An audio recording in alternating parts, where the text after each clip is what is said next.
Hai, salam, sukacita dan damai sejahtera ada pada kita semua.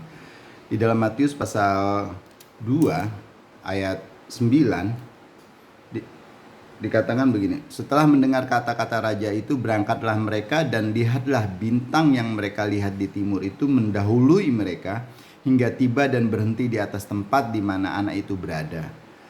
Ketika mereka melihat bintang itu, sangat bersukacitalah mereka.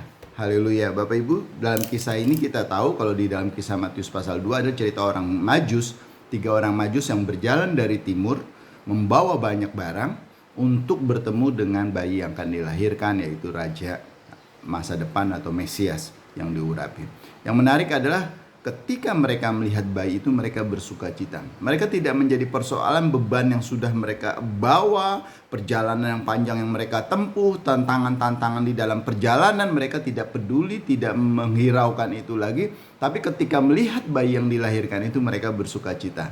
Bapak Ibu Saudara yang dikasihi Tuhan, bahwa ketika di dalam kehidupan kita, keseharian kita, pandangan kita, fokus kita, arah kita hanya kepada Kristus saja, maka segala beban yang kita miliki sebenarnya tidak akan menjadi membebani hidup kita, mengikat kita, mengungkung kita. Makanya di dalam 1 Petrus 5 ayat 7 Rasul Petrus menuliskan, serahkanlah segala kekhawatiranmu kepada Tuhan karena Dia peduli kepada kita. Bapak Ibu Saudara yang dikasihi Tuhan, kali ini saya ingin mengingatkan bagi kita, seberat apapun bebanmu, sebanyak apapun masalah yang kau hadapi saat ini, pergumulan apapun yang sedang kau hadapi, fokus saja, hanya pandang kepada Tuhan saja.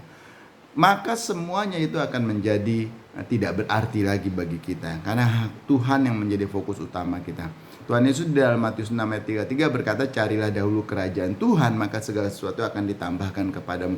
Ketika fokus kita, ketika pandangan kita hanya kepada satu titik saja, yaitu Yesus Kristus, mempermuliakan hidupnya, tujuan kita untuk menyembah dan memuji Dia, beban hidup kita akan tidak terasa, akan menjadi tidak berarti lagi. Oleh karena itu Tuhan, saudaraku, arahkanlah pandanganmu hanya kepada Tuhan saja. Tuhan memberkati kita. Mari kita berdoa. Tuhan Yesus, terima kasih untuk ingatan Natal ini, di mana kami diingatkan kembali, biarlah kami fokus hanya memandang kepada Engkau saja. Tolong kami ya Tuhan, di dalam nama Tuhan kami Yesus Kristus. Haleluya. Amin.